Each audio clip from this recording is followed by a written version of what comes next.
Good morning, ladies and gentlemen.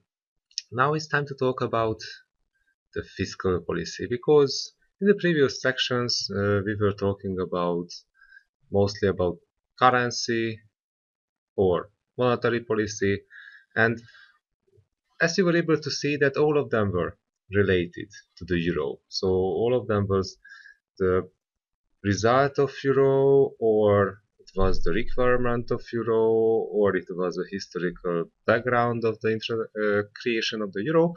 But now we are talking about uh, the specific fiscal policy related issues which were raised also by the introduction of euro partially. On the other hand, it's just common sense that you have to meet these requirements.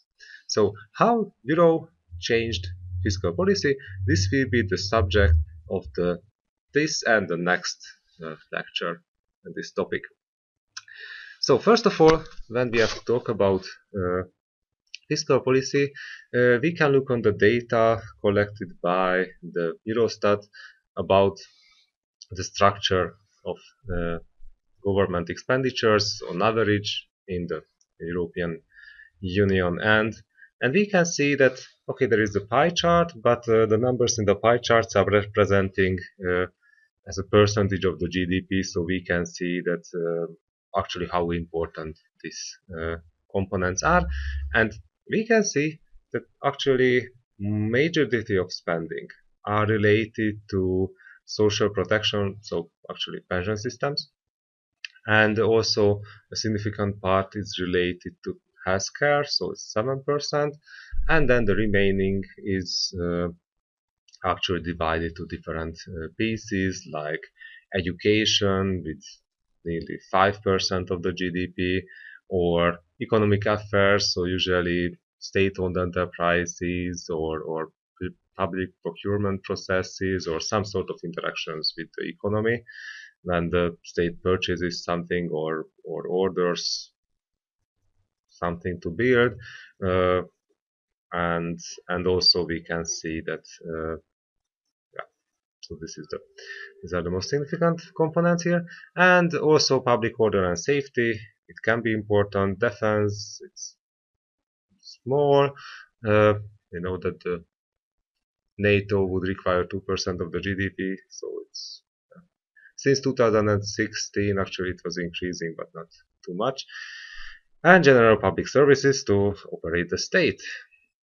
So this is what we have, and this is what we have to finance. And after that, when we are thinking about the regulations defined by the European Union and by the Eurozone, actually we can see that at least there is something. So if you remember on the Bretton Woods system, when the entire currency regime was falling to pieces because of increasing inflation and because of lack of budgetary discipline, then obviously we can say that budgetary discipline can be a significant uh, point here. So we can see that once Maastricht Treaty was signed in 1992 to define the entire European Union and the institutions of the European Union and also the rules for fiscal policy, actually they were saying that the annual deficit of the budget can be or should be kept under 3% of the GDP, while the public debt should be limited at 60% of the GDP. But why these numbers? Actually, the reason is that the average public debt in the European Union around the 90s and even during the early 2000s were around 60% of the GDP. So it was an average. It was really easy to meet this. And to stabilize this level, to make this sustainable, actually the annual deficit should be around or under 3% of the GDP, because in this case it will not grow the public debt. Why? Because we know that mostly deficit generates public debt. So if your GDP grows is big enough, then you can compensate the nominal increase of the public debt. So that's why we have the GDP as a denominator. Also, GDP denominator is really useful because in this case we can compare the different member states because GDP defines the size of the economy. But we can't interpret this 60% that above 60% you will go to default instantaneously, or under 60% you will be living happily. So if you are looking on public debt, the Spanish one, but for example Japan debt to GDP ratio, we can see it's around 230% of the GDP. So it's enormous. But since it's financed mostly from domestic sources, so foreign investors have only 10% of share or something like this, so they have a really minor share. So if we are looking on Stocko, that what is the price of financing the Japanese public debt, that we can see that literally there were periods when in the 2010s when people were giving money. So they were even purchasing the Japanese government bonds under negative yields. So, and even today it's nearly zero. So actually what matters here is what is the long run yield. Obviously this long run yield can change, so we can see it's a dynamic variable. So in the case of Japan it was decreasing from 2% to 0 something. But for example, if you are looking on the German public debt,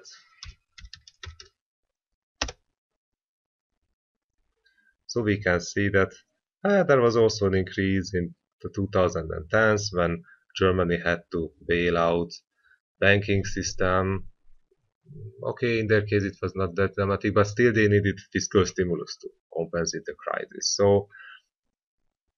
So in this case, obviously, debt to GDP ratio increases, and also the problem of debt to GDP ratio is that if your GDP is decreasing, then obviously this debt to GDP ratio will increase at the same time. So it doesn't matter that nominally you have the same amount of debt, but since the denominator changes, then obviously these numbers can be increasing. But if you are prudent enough, then you can decrease it if your economy is growing later on. So we can say that, oh, there was a hiccup, but after that, they live with that happily. And also, if you are looking on the German benchmarks, we can say that, yeah, so yields are highly similar. Also, what is important here that yields will compensate inflation, or they should compensate inflation at least. It can be also a significant variable and also growth prospects. So, and for last, let's see the US.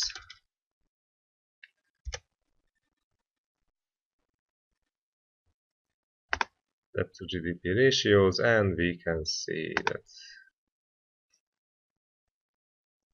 if trading economics provides us nice data, yeah, so it's higher than 100% of the GDP, and we can see that it was okay, it was war, but so it's constantly increasing. But what is important for us that how the market is financing this.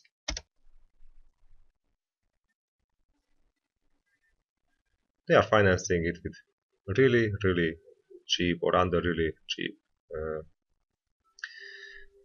circumstances. So we can say that actually the benchmark, so the long-term yields are way better benchmark than just focusing only on the debt to GDP ratios.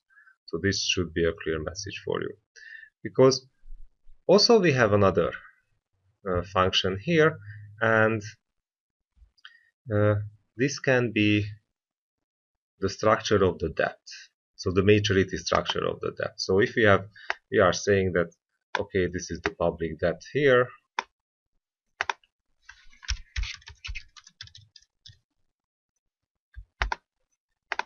So we are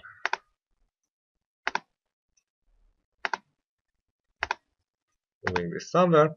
Then we know that some part of it will expire. So expirity. So some part will expire in this year.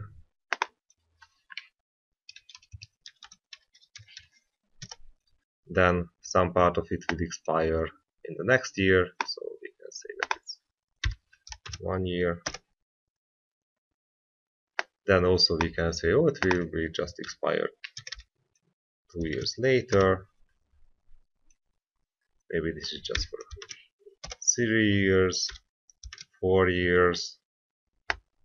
Then we have some percentage will expire 10 years later. And if the country is popular enough to be able to issue long-term government bonds, then we can say that we will purchase by the market. So let's give colors for that. So the term structure is really important.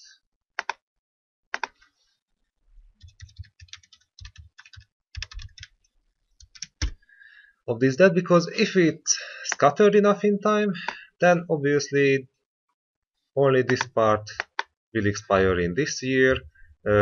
Obviously,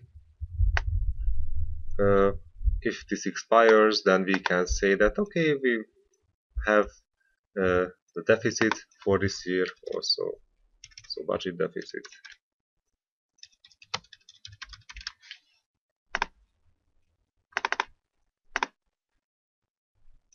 All together here.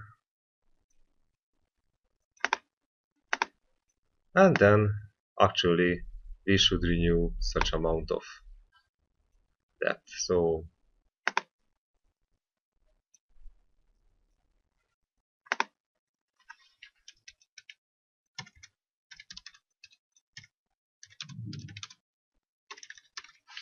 wants to issue.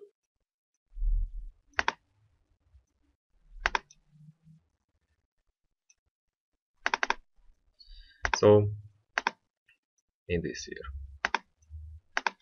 And if we are efficient enough, then we can say that okay, we are taking this debt structure. So we are copy and pasting this debt structure, and we can say that okay, I will issue some bonds with a maturity of maybe 1 year. So now there will be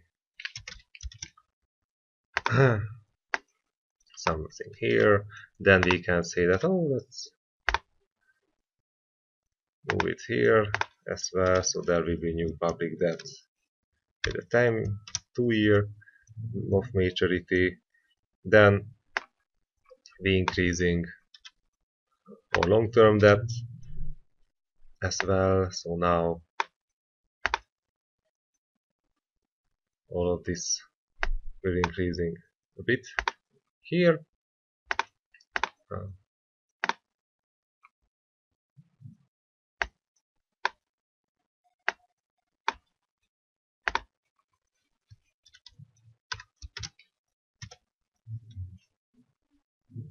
And this part will be new. And actually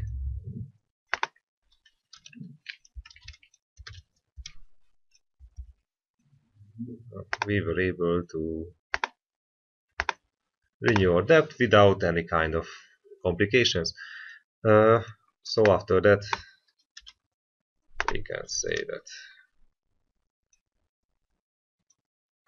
this is the public debt for next year.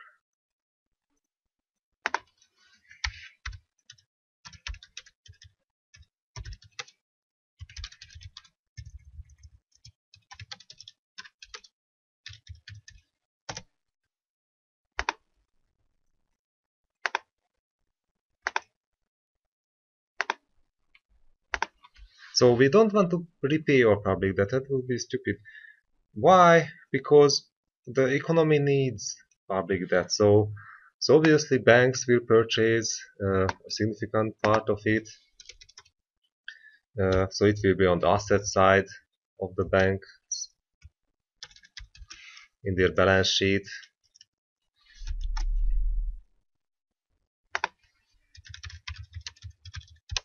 So they have to invest uh, into government bonds. Why? Because this is the most secure asset, so the most secure security on the market.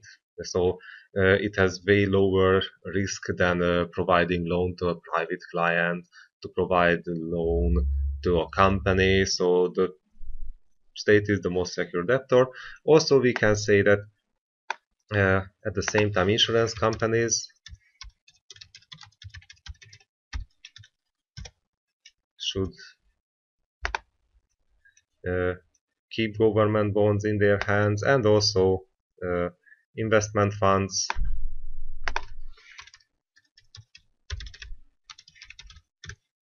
So many investment funds are maintaining some sort of diversified portfolios, so some part of their uh, assets will be invested into government bonds, if because it also reduces their risk uh, exposure. So actually, it's much safer for them to balance out the risk in this way, and of course, pension funds.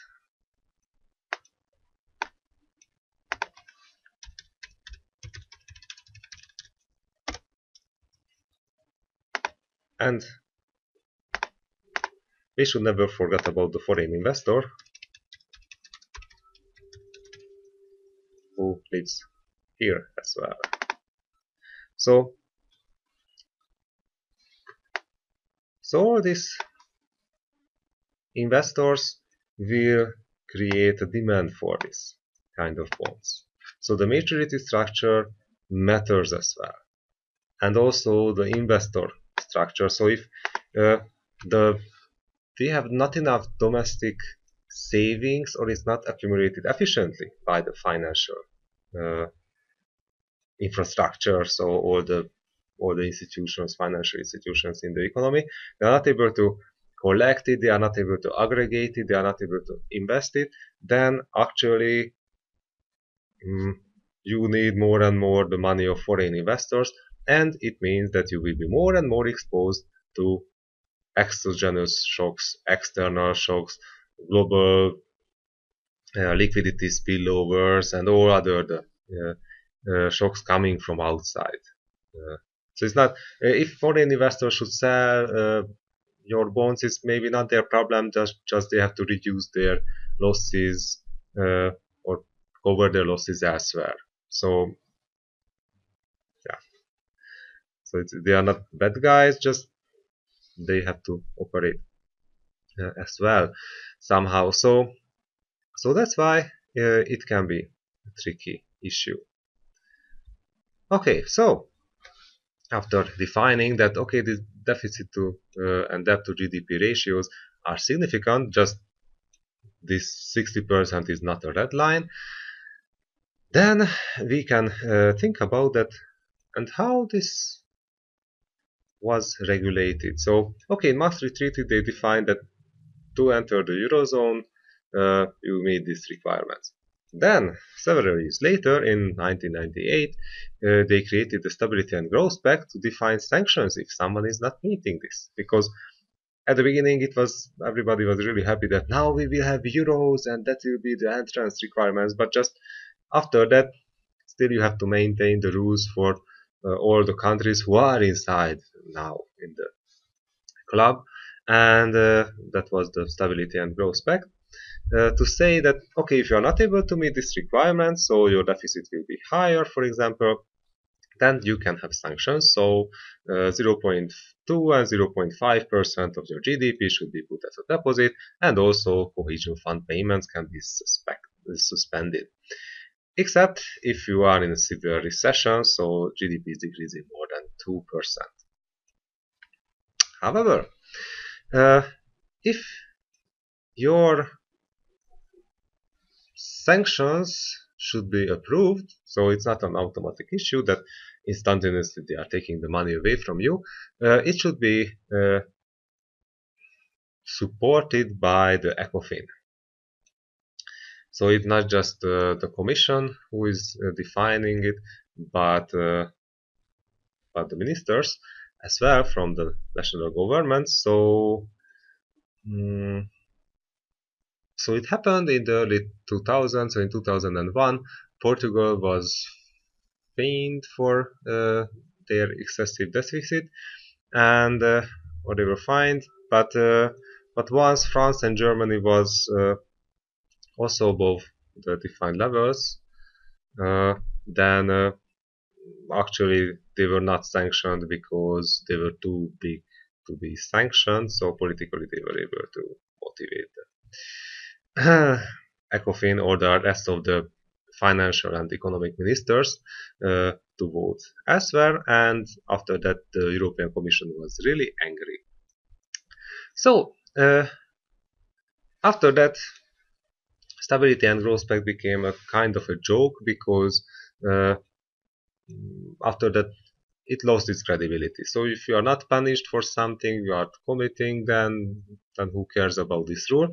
And then as a result they created the treaty, or in the Treaty of Lisbon in 2009, so in the first year of the global financial crisis, they were saying that the markets will punish the non-performing member states and no bailout will happen. So who cares about them? And if you are looking on the Greek public debt and the issues with the Greek budget, then we can say that okay, it was maybe reasonable to say this. So this is the Greek public debt here. I will increase the size a bit. So we can see that it was already around 100% of the GDP. This public debt, just we know that the deficit was strangely accounted, taxes were not collected efficiently. So there were structural issues with the economy, and once crisis happened and all the skeletons were falling out from the all the places in Greece, then suddenly this public debt was jumping in the skies. Actually, it became real. So before of that, we can have the data, just it's not that credible. It became much more credible at these levels. And also there was a severe recession since the bubble from the economy disappeared or bursted. And for this case, we could say that who cares about it? Just the problem is that if you are looking on the Spanish public debt, that we can see that they were way under the limits. So they were really close to 36 or something like this. It was the percentage. Yeah, 36, under 36. They were in 2007. And after that, due to the severe recession and also due to the bailout of their banking system, because it's really nice to say that, okay, capital is moving freely inside the European Union, and it means that banks can create cross-border networks. It can be also really good because it improves efficiency in the banking sector, so it's good for the economy. Just the problem is that if these banks are maybe not supervised well, and in the Spanish banking sector also it was a really rigorous regulation system for them in the late 90s. Just after that it was broken down by governments after each other because they tried to stimulate the economy. Just as a result, the amount of bad projects started to accumulate on the asset side of the bank, so actually they started to provide bad loans. And as a result, sooner or later, if there is a recession, then obviously these bad loans or some part of these poor projects start to non-perform. So actually, non-performing loan ratios jumped in the skies in Spain.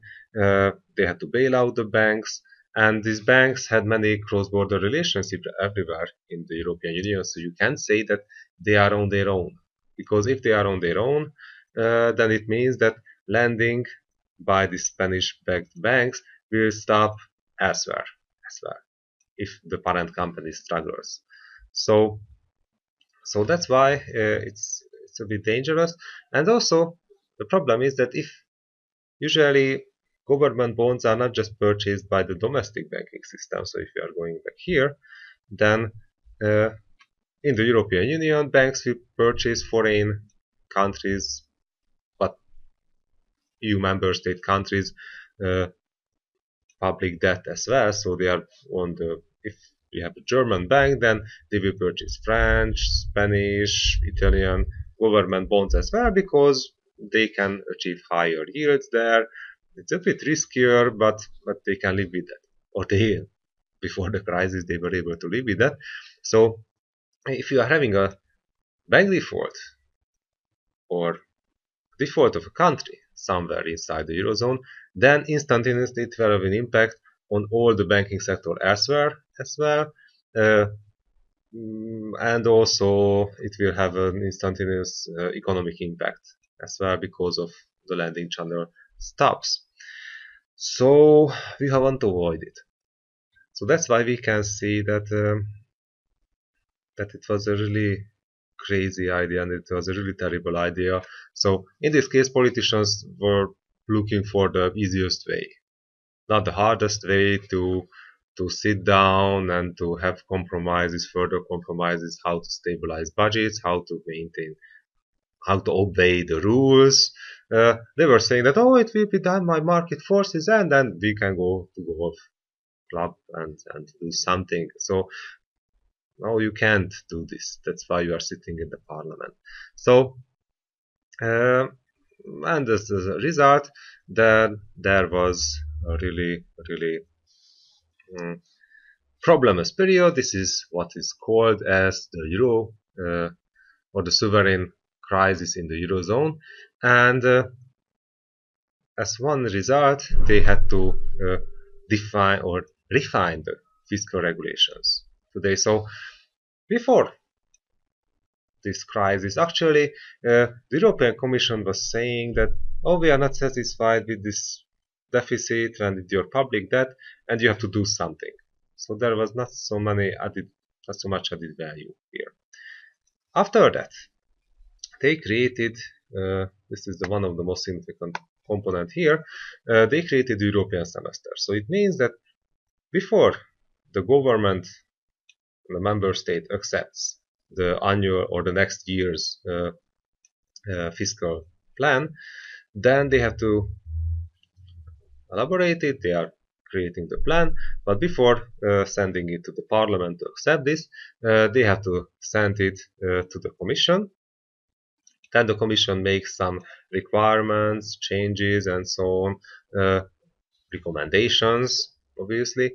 Then they are sending it back to the government. They have to also to refine it, thinking about. So there is a communication between the government of the member state and the commission, and once they are satisfied, then it can be sent to the parliament to accept it, and then in the next year after it was completed, then it still be back tested by the commission that is how successful this thing was. So now it means that okay, we can say that oh, a member state lost some part of its sovereignty. But come on, guys, they spent an enormous amount of money for bailouting governments, and still it will be this bailout will be with us until 2060, right now. So they spent a lot of money on this. And on the other hand, if you are part of the eurozone, you are already given away some part of your sovereignty. That was the entire reason that with individual currencies you cannot exist in the globalized economy in Europe in 2000s. So you have to live with that. And fiscal policy is part of this. So you can be happy outside, or you have to meet and obey the regulations inside the European Union. So Yeah, and also they created some regulations for public debt. So if some percentage is above this 60%, then you have to decrease it by 1/20 of uh, this per year. Actually, if your economy is growing, then it will be not that hard. Uh, if your economy is not growing, then it can be austerity. It can lead to privatization of state-owned enterprises if you are able to sell them to someone on the market. So yeah, it can be said. Uh, and after that, we can raise the question that how prepared was the eurozone for the default of the member states? They were absolutely not. So we can say that if a country goes to default, then it means that they are not able to do this issuance of new government bonds to uh, renew the expiring part of the debt. And also the problem is that uh, interests should be paid completely from annual revenues.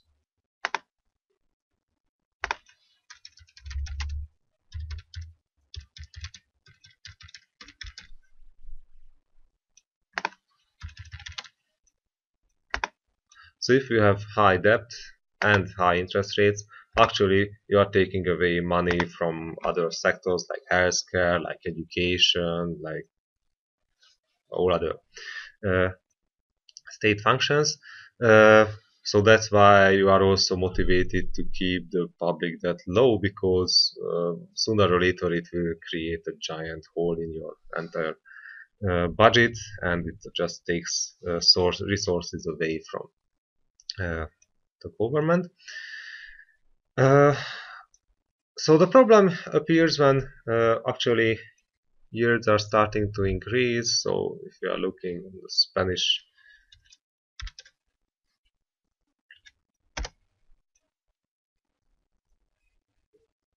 public debt, that we can see that, oh, yep, there was an issue here because it was increasing suddenly and then after the efficient consolidation, then we can see that it was reduced to 2% and then many things happened. But actually, if we are looking on the entire Eurozone and